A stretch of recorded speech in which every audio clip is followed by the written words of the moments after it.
On our silver anniversary. My husband gave me divorce papers in front of everyone.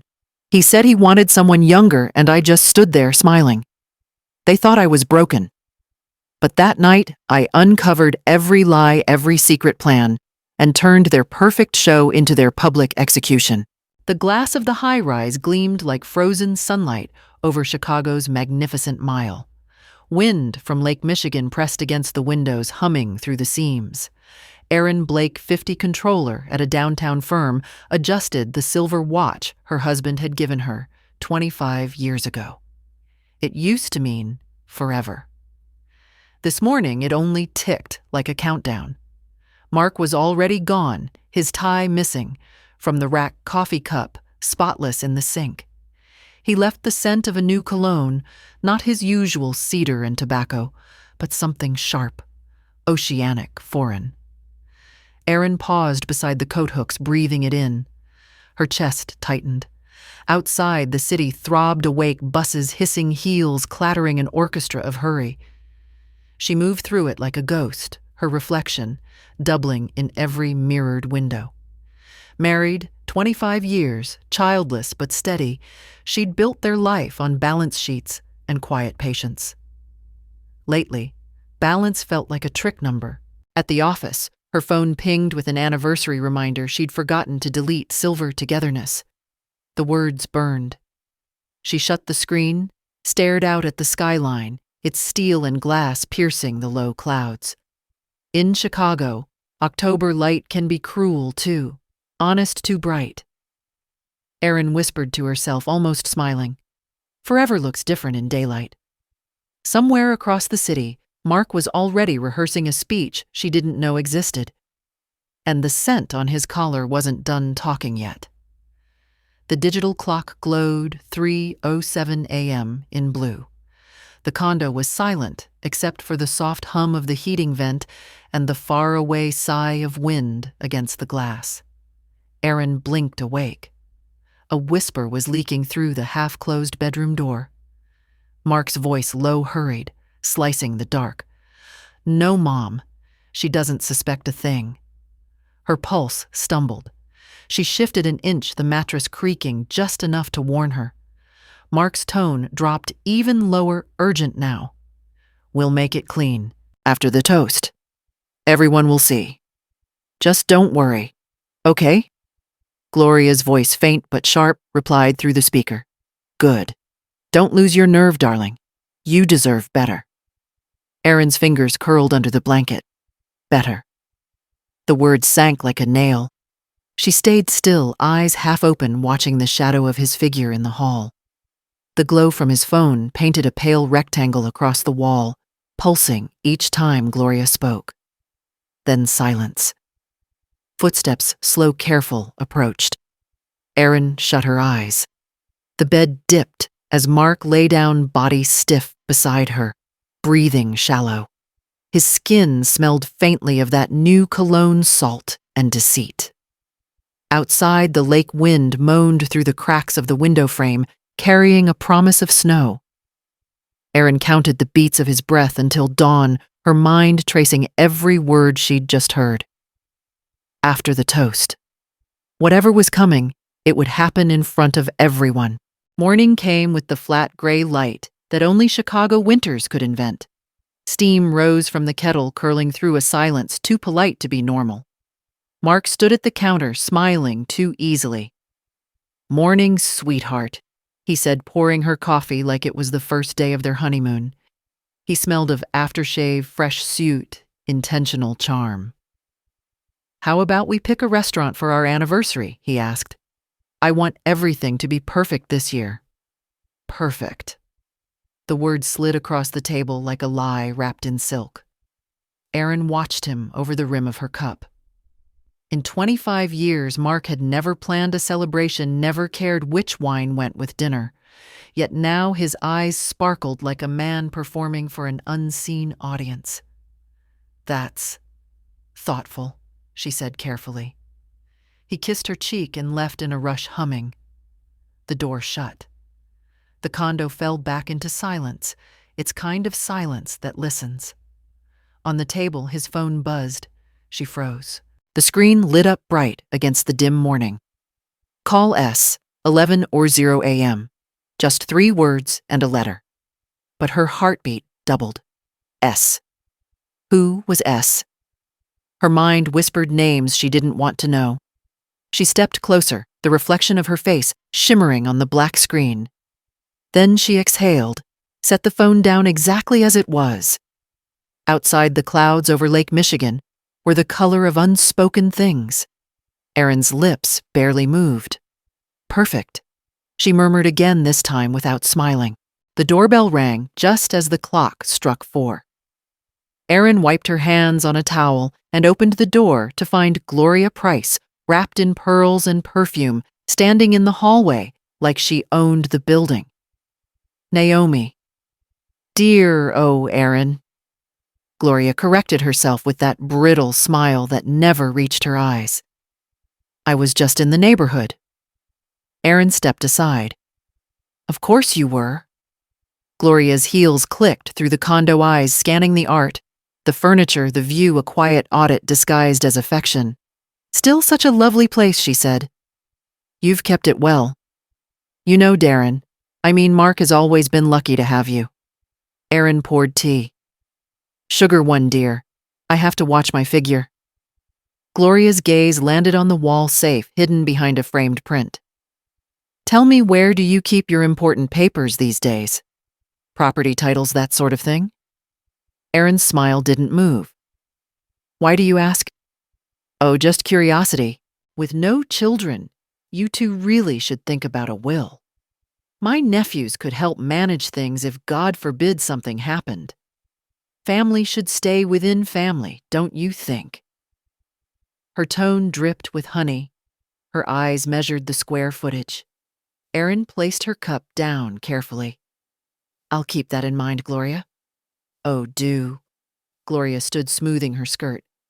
You've always been practical. She left with a faint scent of roses and calculation. When the door clicked shut, Erin stood still in the silence, the ticking clock suddenly loud. Her fingers brushed the cool edge of the picture frame, hiding the safe. Noted, she whispered. The condo was silent again, thick with the perfume Gloria left behind.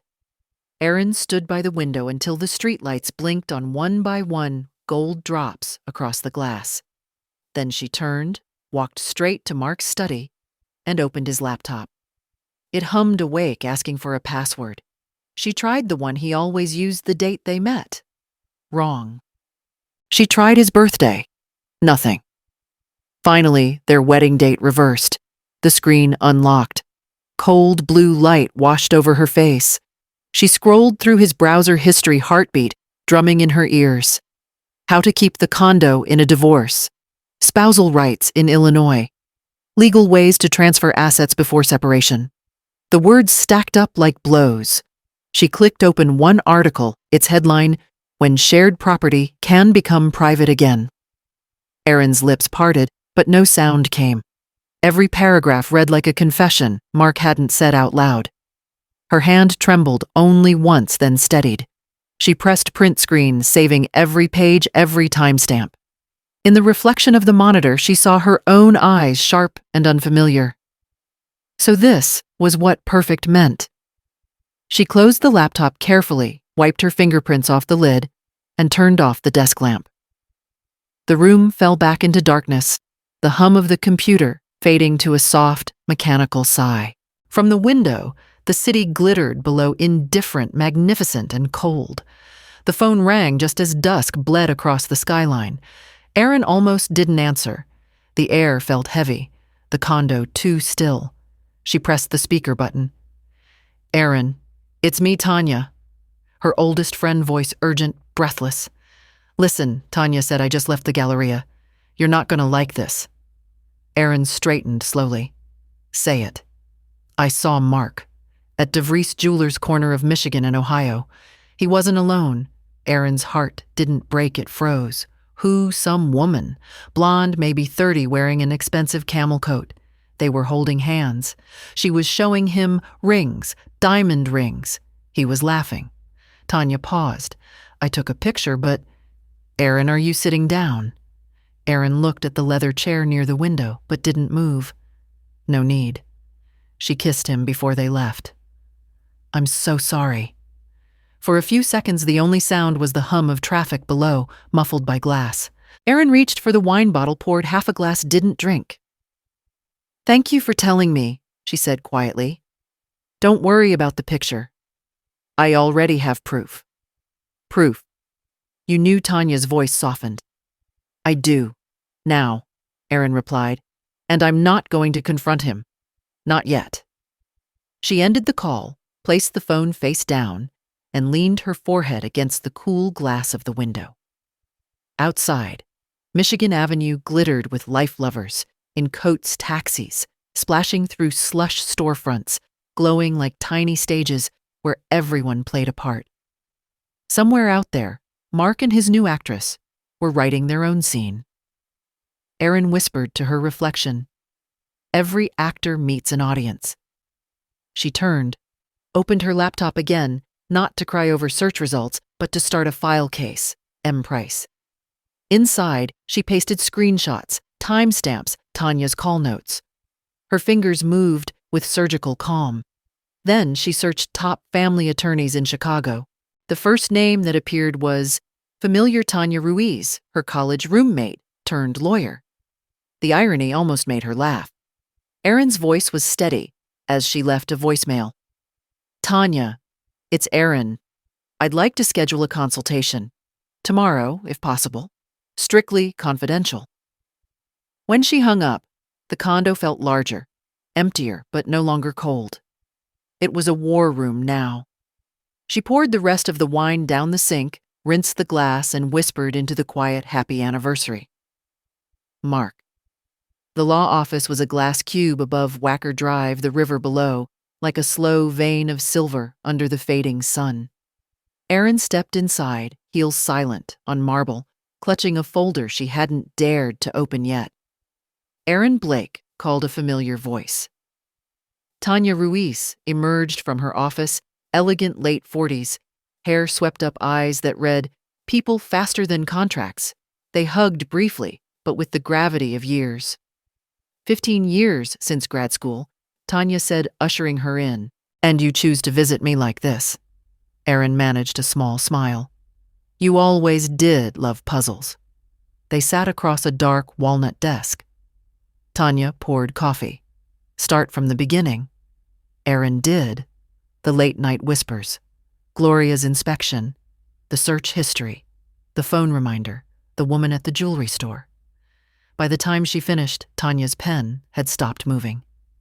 Jesus, Aaron, she said softly. He's setting up a public exit. I know. Tanya leaned back, fingers steepled. Then we move fast. First proof.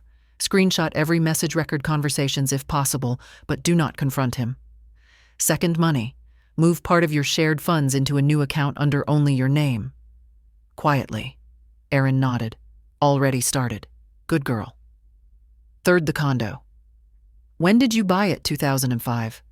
My parents helped with the down payment. Tanya's eyes sharpened. Helped or paid? Paid in full? Gift transfer. Mark's name was added later. That changes everything. Tanya stood, pulled an old legal volume from her shelf, flipping pages like a pianist finding a familiar tune. If your parents were the sole financiers, that property can qualify as a premarital asset, regardless of shared title, especially with documentation. Aaron felt a slow current of warmth under her ribs for the first time in days. The lawyer who handled the purchase, Mr. Perry, might still have the records. Perfect. Find him. Ask for certified copies of the deed and the wire transfer receipt. And Aaron, don't let Mark know you're moving. He's counting on your silence to blindside you. We'll make sure the blindfold's his. Tanya pushed a yellow notepad across the desk, a list neat and surgical evidence, accounts. Title. Timing. Calm. You follow this, you win, Tanya said. Aaron looked up, meeting her friend's eyes.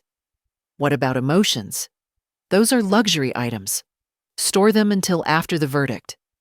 Outside sirens wept faintly through the cold air. Aaron rose, closing the folder. Then it's war. Tanya smiled, not kindly, but approvingly. It's survival. And you're better at numbers than he'll ever be. Aaron buttoned her coat, looked out at the Chicago River, steel gray, endless. He thinks he's writing the ending, she said. But I'm just editing the script. The envelope waited on the marble counter when Aaron came home, cream paper, foreign stamps, elegant cursive that smelled faintly of ink and distance. She tore it open slowly. Consulate of the Republic of Poland. Her eyes scanned the lines. We regret to inform you of the passing of your Aunt Agnieszka Nowak. As her sole heir, you are entitled to the following: a condo in Krakow, a bank account totaling $540,000, personal investments pending liquidation. Aaron sat down, letter trembling in her hands. The room felt suddenly enormous, as if walls were breathing out. She hadn't seen Aunt Agnieszka in over 10 years, a quiet woman who wrote postcards every Christmas. Now her last gesture crossed the ocean like a secret delivered exactly on time. Aaron reread the letter twice, then folded it neatly. Her reflection shimmered in the darkened window, calm, deliberate, no longer afraid. She opened her laptop, created a new folder. Inheritance, AN, then another private accounts. One click led to a secure form at the bank. New login, new password. No shared access. When the system asked for an account name, she typed, "For emergencies only." The cursor blinked at her like a heartbeat. She closed the lid, leaned back, and whispered, "Thank you, Aunt Agnieszka. You just gave me my freedom." Outside, the night over, Chicago burned with light towers shining like armor. Aaron smiled faintly. She had just found her shield. Morning sunlight slanted through the blinds, striping the walls like bars. Aaron moved quietly through the condo, each motion measured, deliberate. She opened her laptop, logged into the joint account, and exhaled slowly before clicking transfer. Half the balance, exactly half, slid from their shared life into her private account, labeled "For emergencies only." No alarms, no notifications. Just a silent shift of power. Next came the evidence. She connected a silver USB drive, sleek, empty, waiting, and copied every screenshot, call, log, and message. The cursor crept across the screen like a pulse under ICE-34 files. 35. Complete. She labeled the folder, the toast. Then she placed the drive inside a velvet pouch and walked to the bedroom. Behind a framed photograph, her and Mark, on their 10th anniversary, smiling under fireworks, was the small wall safe. Click, twist, open. Inside her passport, deed copies, jewelry box, and now the flash drive that could change everything. She locked it shut, turned the dial back to 0, and stood still for a moment, listening. Down the hall, the fridge hummed softly. Nothing else moved. In that silence, she felt her heart beat slow to match the rhythm of control. For the first time in weeks, she wasn't reacting. She was designing. On the table, a sticky note in Mark's handwriting read, "Dinner tonight. Don't forget our tasting appointment for the party?" Aaron smiled faintly. "Oh, I won't forget," she murmured. The clock ticked, once clean, final. The first move was hers. The Water Tower Hotel shimmered under the late afternoon sun, its glass facade mirroring the lake's restless silver. Inside, chandeliers hung like frozen rain. Aaron walked through the grand ballroom with her calm accountant's eyes, counting exits. Corners, sightlines. Mrs. Price, the manager, greeted warmly, clipboard in hand. "Your husband confirmed the reservation for 100 guests. Everything's nearly ready. The live band floral centerpieces, open bar." Aaron nodded. "May I see the layout?" He handed her the diagram. She studied it longer than necessary, tracing her finger to the center. "And the microphone." "Right there," he said, pointing to a small podium under the largest chandelier. "Perfect spot. The sound carries across the entire room." "Of course it does," Aaron murmured. She walked the perimeter, heels whispering against the polished marble, imagining the echo of applause, the gasps, the silence that would follow. The smell of polished wood and expensive anticipation filled the air. "Your husband wanted this to feel elegant," the manager added. "He said it should be a night to remember." Erin smiled faintly. "Oh, it will be." Her reflection drifted across a wall of mirrors, flawless makeup-controlled smile, eyes sharp as glass. She pictured Mark at that podium, his voice rehearsed, his mask perfect. Then she imagined her own hand reaching for that same microphone. The thought steadied her pulse like a metronome. "Thank you," she told the manager. "Everything looks perfect." She left the ballroom quietly, the echo of her heels marking the measure of what was coming. The condo glowed with warm lamplight, but the air felt staged like a set before the curtain rises.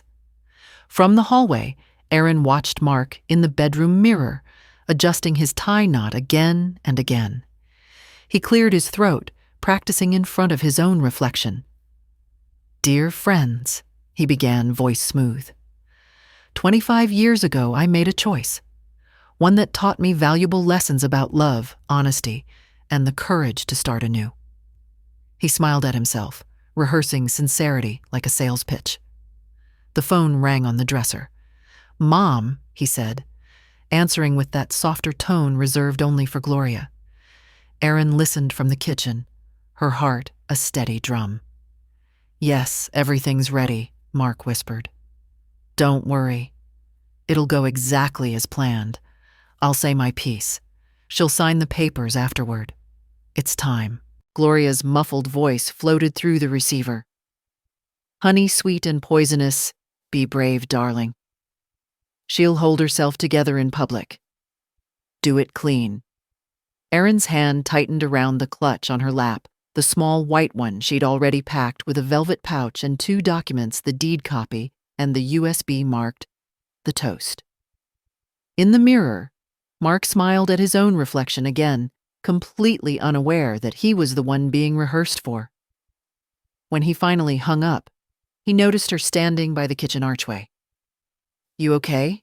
he asked lightly. "Just listening." Erin said, her tone calm, almost kind. "You sound prepared." He grinned, thinking it was praise. "I am. I know," she said, and turned off the hallway light, leaving only his reflection staring back at him. The ballroom shimmered like a dream paid in full. Chandeliers burned above crystal glasses, violins laced the air with something delicate and false. Waiters moved like shadows in tuxedos carrying trays of champagne that glittered under the light. Erin stood at the edge of it, all wrapped in midnight blue satin that caught every flash from the cameras. On her wrist, the same silver watch from their wedding day. 25 years ticking toward this moment. Across the room, Mark was the perfect host, his smile wide, his gestures confident, the kind of man who looked like success in a magazine photo. Gloria drifted behind him, pearls gleaming, whispering last-minute encouragement. "Mr. and Mrs. Price," someone called. Applause rippled. The couple took their seats at the head table, surrounded by friends, colleagues, and curious eyes. Erin sipped her champagne, watching bubbles rise and vanish. Mark leaned close. "You look beautiful tonight," he murmured. "Thank you," she replied. "You rehearsed that, didn't you?" He laughed lightly, not hearing the blade beneath her tone. Dinner unfolded in a polite hum. Toasts were made. Laughter echoed. And then the MC's voice boomed. "Ladies and gentlemen, Mr. Mark Price would like to say a few words." The lights dimmed slightly. Mark rose, adjusted his cufflinks, and stepped to the podium beneath the chandelier she had measured days before. "Thank you," he began smoothly, voice rich and practiced. "Tonight marks 25 years, a milestone, a triumph of endurance." Polite laughter. Erin's hands rested calmly on her lap. "But as we grow," he continued, "we learn that time changes us. What once felt right may no longer fit. Life is too short to live a lie. The room stilled. Forks froze midair. Aaron's pulse slowed steady as a clock counting the end of something. "I believe honesty is the highest form of respect," Mark said, his tone tightening. "And so tonight I want to speak honestly to you, my friends, and to my wife." A soft murmur rolled through the guests. Gloria's eyes gleamed. "For 25 years, I've shared my life with a woman who has been stable kind, but not the partner I need anymore." Gasps broke the air like glass shattering. Aaron didn't move. Her expression was porcelain. Mark went on, voice steadier now, almost relieved. "We've grown apart. I've changed, and I believe it's time we both moved on. After tonight, I'll be filing for divorce." Someone whispered, "Is he serious?" Another voice in front of everyone. "Yes," Mark said firmly into the mic. "In front of everyone. Because the truth deserves light." Gloria dabbed at an imaginary tear, proud. Aaron lifted her champagne flute, watched a single bubble burst on the surface, and smiled faintly. Mark concluded Naomi Aaron. "Thank you for the years we had. I wish you peace, happiness, and understanding." He set the microphone down, exhaled, waiting for applause that never came. The silence was heavy enough to crush. Aaron rose slowly. Every head turned. She looked at her husband, her soon-to-be ex, then at the room full of witnesses. Her voice, when it came, was calm, and even the way a blade is even before it cuts. "Thank you, Mark," she said loud enough for the microphones to catch. "You're right. Truth deserves light." And for the first time that evening, Mark's confident smile faltered. She placed her glass on the table with a soft, decisive click. "Shall we give them the whole truth?" Then she added gently. Gloria blinked. "Aaron, dear, maybe this isn't—" Aaron raised a hand. "No, Gloria. You've had your turn." She stepped toward the podium. The room held its breath. Every chandelier seemed to lean in closer as Aaron Blake took the microphone.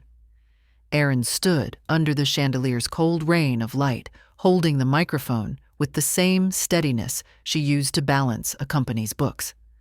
Her voice was soft at first, the kind people lean in to hear. "Thank you, Mark," she began. "You're absolutely right. Truth deserves light." A ripple went through the guests, half curiosity, half dread.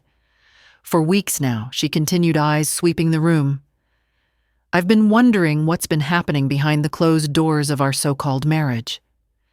And tonight, I got my answer." Mark's smile froze, polite and tight. "Aaron, this really isn't—" "Oh, it is," she cut in smoothly. "You see, when a man rehearses his own betrayal, it echoes." A collective breath. Aaron set her clutch on the podium, opened it, and drew out a thin folder bound with a gold clip. "This," she said, holding it up as the purchase record for our Lincoln Park brownstone. Mr. Perry, the lawyer who drafted the deed back in 2005, confirmed something fascinating. "This week, my parents paid for the entire property before your name ever appeared on the title. It was a gift, Mark. My parents' gift to me, a premarital asset. Meaning," she smiled faintly, "you have no legal claim to it." Murmurs swept the tables like wind through tall grass. Gloria stiffened in her seat, pearls trembling against her throat.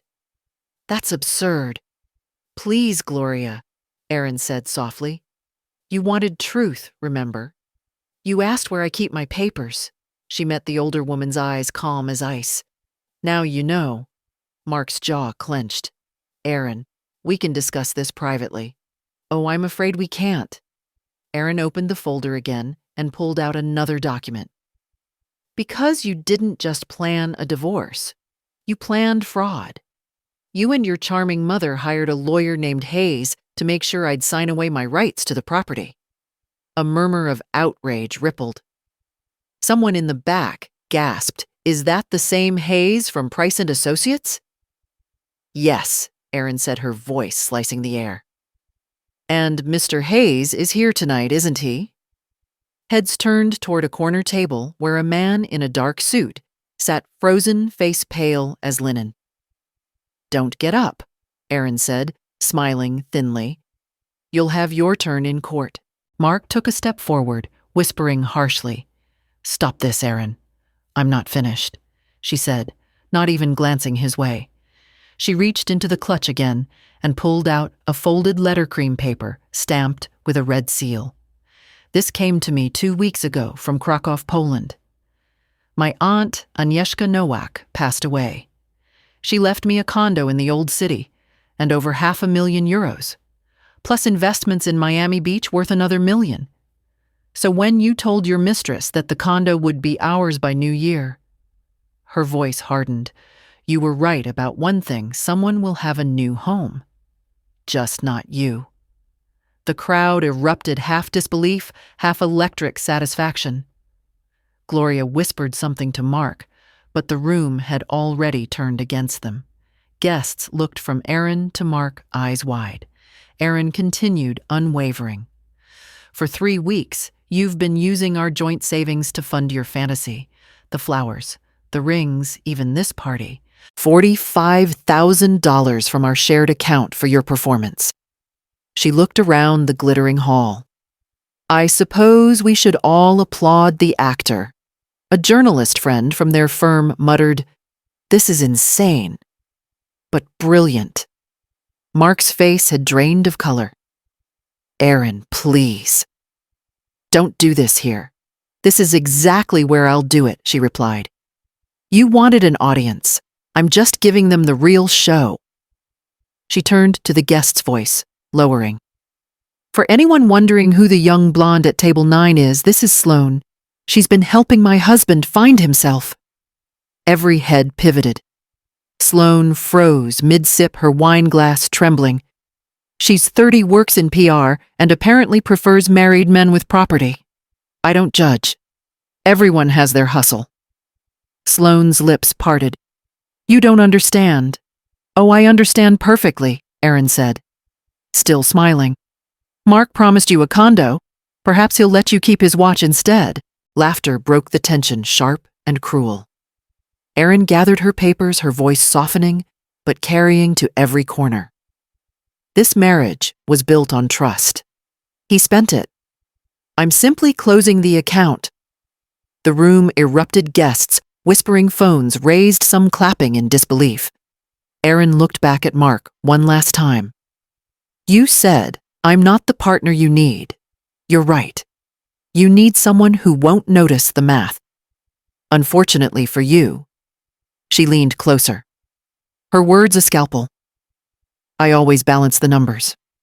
Mark stood frozen as she placed the microphone down with surgical precision. "Happy anniversary," she said, and walked back to her seat. Behind her, applause rose not for Mark's courage, but for Aaron's composure. Gloria's face was ashen. Sloane's hands shook. Mr. Hayes had vanished, and under the chandelier Mark Price, once the image of success, stood small and alone, bathed in the light he had demanded for his truth, never realizing how blinding it would be. For a long, breathless moment, no one moved. The ballroom stood suspended in the glare of chandeliers' forks, mid-air glasses trembling on white linen. Then someone started clapping. 1, 2. Then half the room joined in a hesitant, stunned applause that cracked the silence like thunder rolling off the lake. Aaron didn't bow. She simply gathered her clutch, straightened her shoulders, and stepped aside. Her work was done. But Sloane, the woman in the camel coat, the diamond ring dreamer, was shaking. Color rose in her face, bright as panic. "You told me," she blurted, voice trembling through the microphone Mark had abandoned. "You told me she didn't matter." Gasps fluttered through the crowd. Phones came out, cameras flashing. "Sloane, stop," Mark hissed, reaching for her wrist. She yanked free. "You said the condo was almost yours. That she'd already signed." Sloane, Gloria. Warned sharply, pearls rattling against her throat. "Not here." "Oh, I'm already here," Sloane snapped, spinning toward her. "And so are all your precious friends." She turned back to Mark. tears bright under the light. You said you'd pay off your debts once the divorce went through, that we'd start new. Mark's face went gray. Sloan, please. But she wasn't finished. You took loans in both your names. You said she'd never find out. The words hit the room like broken glass.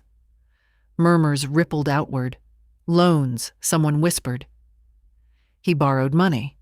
Erin said nothing. She stood near the edge of the room, eyes steady, hands folded in front of her like a judge watching a confession unfold. Sloane's voice climbed higher, brittle and raw. You promised me Mark 45,000 wasn't enough for you. You needed more. You used her money to buy me jewelry. The crowd erupted. Gloria rose, trembling. That's a lie. My son would never. Oh, wouldn't he? Sloane turned, venom flashing. Ask your lawyer friend. He drafted the papers. Hayes, wasn't that his name? All eyes turned again to the empty chair where Hayes had been. Gone. A wave of outrage rolled through the guests, executives, neighbors, co-workers, each whisper feeding the storm.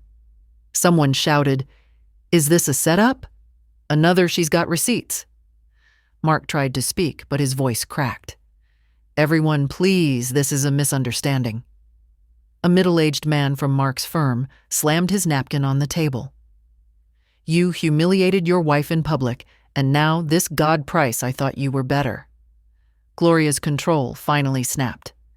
You foolish boy, she hissed at her son. I mortgaged my house for your lawyer. What have you done? Sloane laughed bitterly. Oh, so that's where the money came from. Get out, Gloria shouted. No, Erin said quietly, her voice cutting through the noise without rising. Let her finish. The command in her tone stilled even the servers. Sloane wiped her tears, mascara streaked across her cheekbones. He told me we'd be married by spring. He said the condo would be in our name. He promised I'd never have to worry again. Her laugh turned sharp. Turns out, he was the only thing I should have worried about. She tossed her napkin on the table, turned to Erin and said hoarsely, You win. Erin met her eyes. No, she said softly. Truth wins. The rest just collects interest. Sloane's gaze dropped. For the first time, she nodded. Then she walked out, heels clicking like a countdown to silence. The ballroom was chaos now, voices overlapping phones, buzzing journalists whispering headlines. Gloria sat down hard, shaking her head. Mark stood in the middle of it, all hands open, pleading for an explanation that no longer existed. Erin turned toward the exit, calm as snowfall. She didn't need to see the collapse. She had already calculated the outcome. The violinist in the corner, unsure of what to do, lifted his bow and played the softest, loneliest note. It trembled through the air like smoke after a fire. As Erin reached the door, she looked back one last time.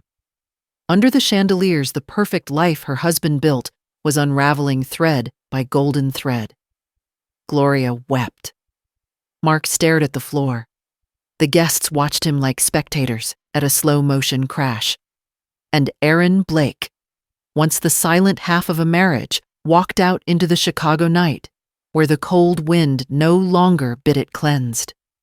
By morning, the scandal had already made it past the hotel walls. Someone's phone recording hit social media before midnight.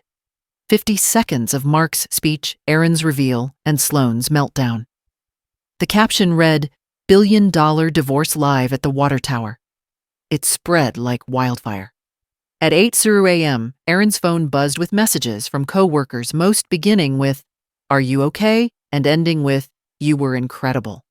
She didn't answer any. She sat by the window sipping black coffee, watching the gray Chicago skyline yawn into another cold day. The lake looked cleaner somehow. Across the city, Mark wasn't drinking coffee. He was facing a line of angry executives at his firm's conference room. His boss, Michael Boudreau, stared at him over steepled fingers.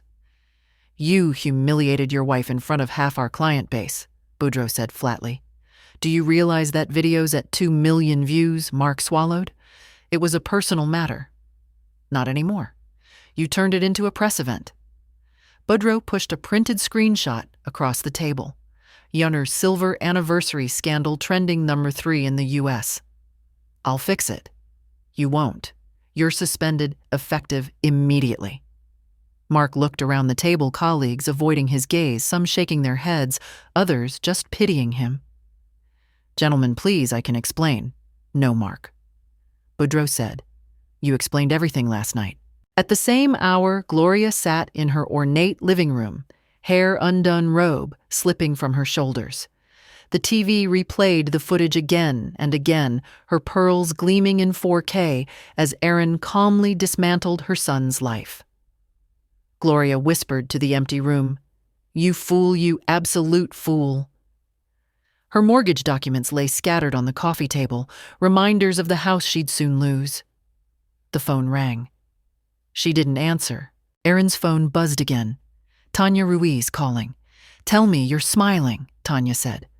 Voice firm but proud. I'm breathing, Aaron replied. Good enough. The paperwork's ready. Divorce property certification and fraud investigation. Everything's filed. He can't touch your assets, Aaron. You're safe now. Thank you, Aaron said softly. But I don't feel vengeful, Tanya. I just feel finished. Tanya paused. That's what winning feels like. Aaron smiled faintly. Then I'll get used to it. She looked at the city beyond the glass towers like steel confessions under the cloudy sky. The phone kept vibrating with news alerts, messages, sympathy. She turned it face down. In another part of town, Mark stepped out of the firm's lobby into the freezing wind, reporters already waiting by the steps. Mr. Price, any comment on the viral video? Is it true you embezzled joint funds? Where's your wife tonight? Mark shoved past them, collar up, the flash of cameras burning like judgment. From a window several stories above, Aaron watched a man who used to walk beside her, now being chased by his own reflection. The city didn't pity him. Neither did she. The hotel doors closed behind her with a hush, muting the last echoes of chaos. Outside, Chicago shimmered under a thin veil of snow. Streetlights blurred into soft halos as a taxi pulled up, headlights cutting through the night. Where to, ma'am? The driver asked. Aaron hesitated only a second. Home, she said simply. The cab rolled down Michigan Avenue, the city sliding past in reflections, gold on glass, wind on water. Her clutch rested on her lap, heavy, not with guilt or regret, but with proof. The velvet pouch inside no longer felt like a weapon. It felt like armor. They stopped at a red light near the lake. The driver glanced at her in the mirror. Rough night, Aaron smiled faintly. You could say that. He nodded. Beautiful city, though. Sometimes she breaks you before she blesses you. The words hung in the air, true enough to sting. Aaron looked out the window.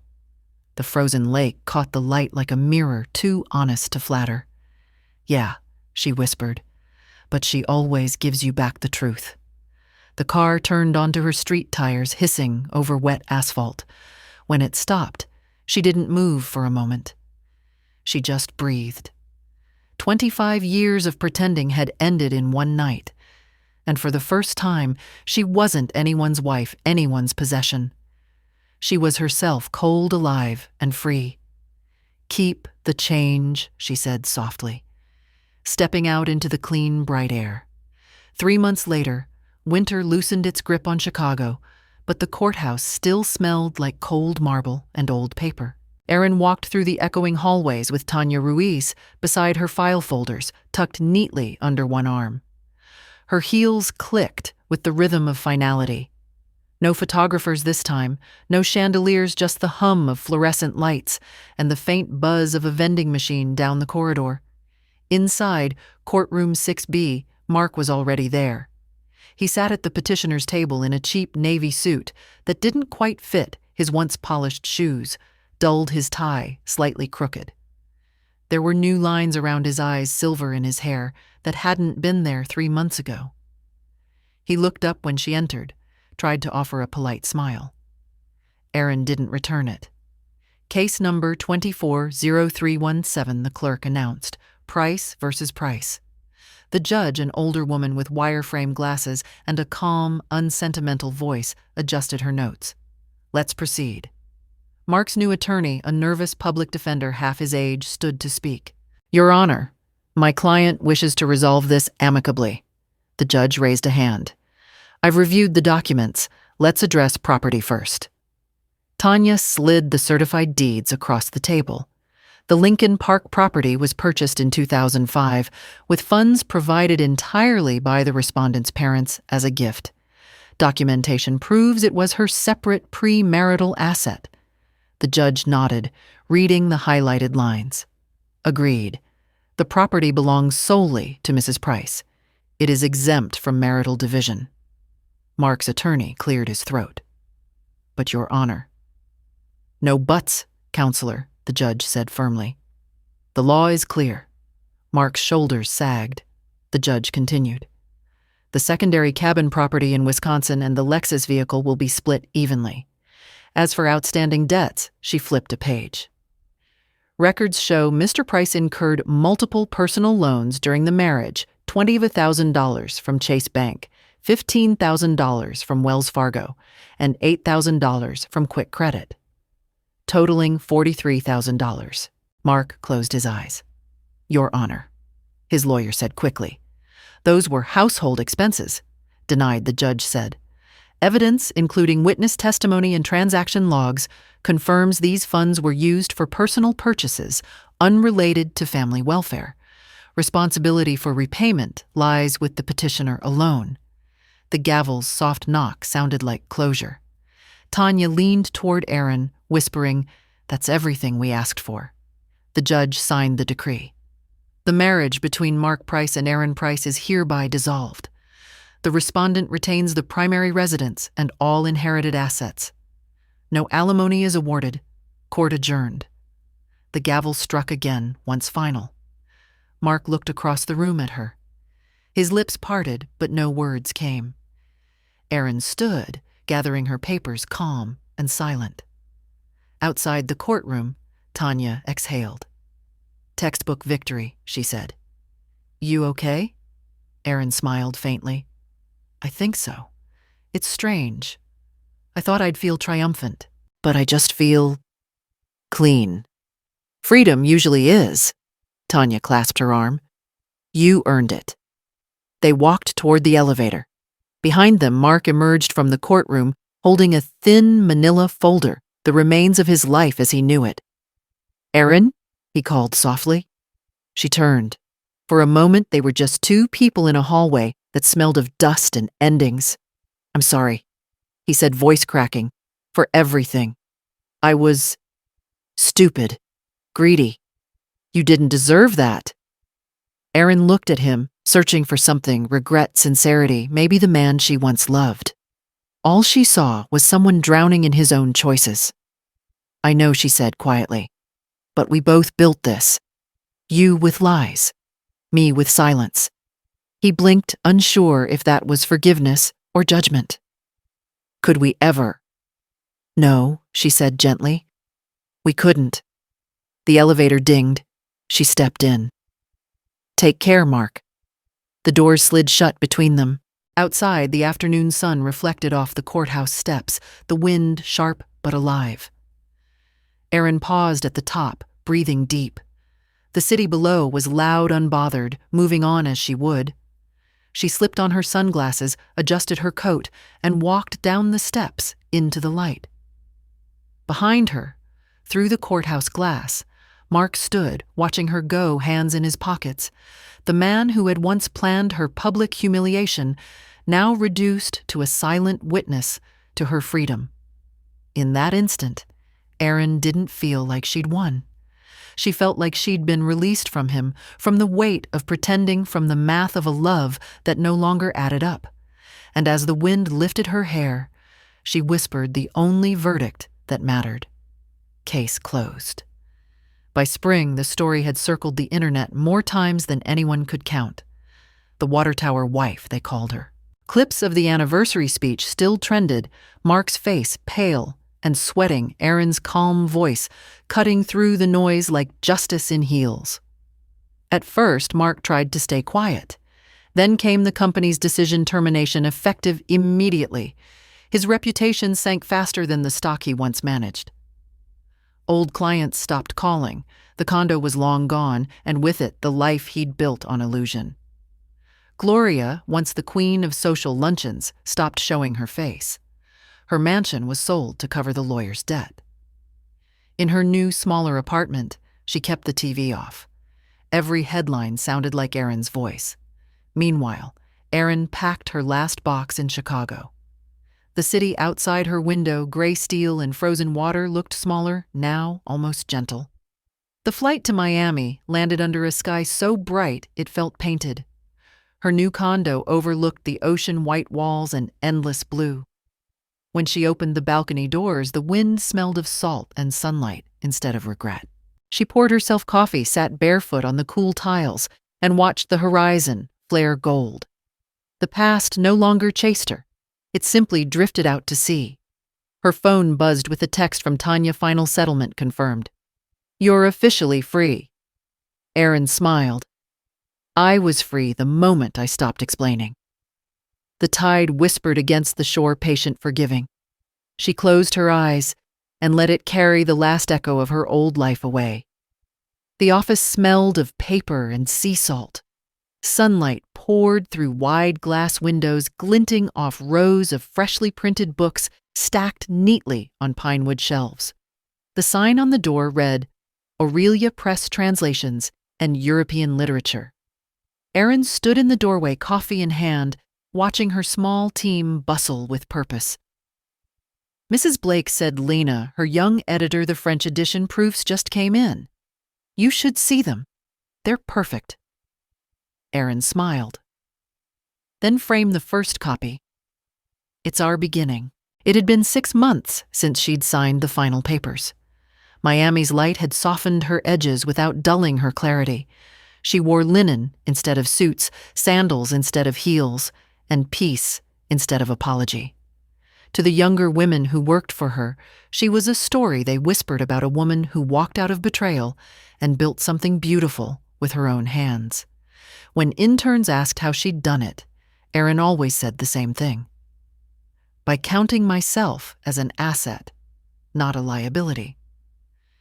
That afternoon, a small envelope arrived, plain handwritten, addressed only to Aaron. No return name. The handwriting was unmistakable. She opened it carefully. "Aaron, I don't ask for forgiveness. I know what I cost you. I lost everything I thought mattered, and that's how I finally learned what actually does. You were the best thing in my life, and I broke it because I didn't understand value. I do now. Be happy. Mark." She read it twice, then folded it and placed it in the bottom drawer of her desk, not out of sentiment, but completion. Outside, waves crashed softly against the seawall. Aaron looked out the window where sunlight stretched across the ocean like a blank page waiting to be written on. "Print run approved," she told Lena. "Let's make something worth keeping." And as the presses began to hum, Aaron Blake smiled, the sound of new stories rising behind her like wings. Late afternoon light spilled across the balcony like melted gold. Aaron sat curled in her chair. Barefoot, a soft breeze tugging at the edges of the manuscript in her lap.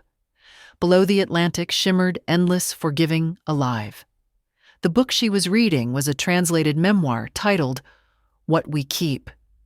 Its final line read, "Sometimes love isn't what saves us.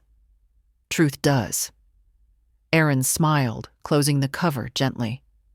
The words felt like they had been waiting for her all along.